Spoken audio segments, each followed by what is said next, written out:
Welcome to the Game of Goats tutorial on how to play the play cards. So let's assume that you've played a hand against your opponent or opponents of either goat poker or the goat numbers game, and now it's time to play the play cards. You can find how to play them explained on the bottom of the reading the cards instruction. You see where it says playing the play cards.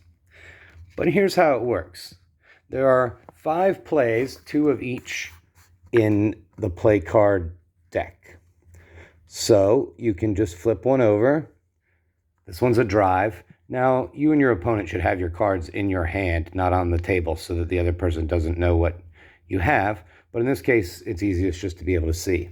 So the drive, as you can read on the card, is the small forward's strongest play.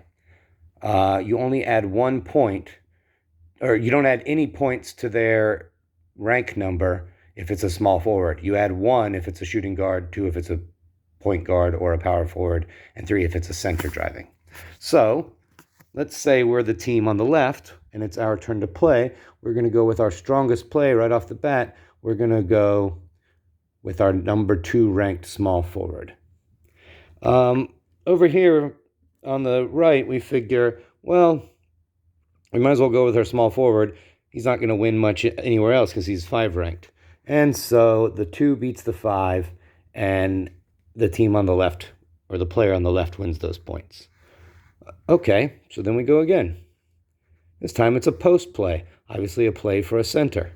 Now, let's assume that the team on the left doesn't remember what center, if any, that their opponent has. So they go with the center that they've got.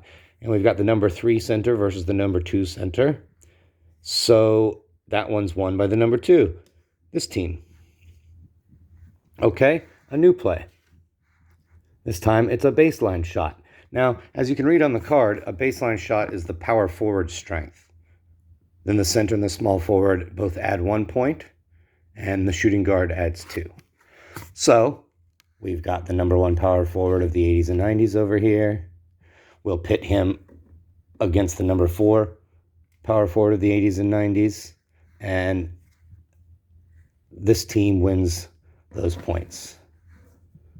2 cards left on each team. Let's see what kind of plays we get from them. We've got a mid-range shot. Now that's the shooting guard strength.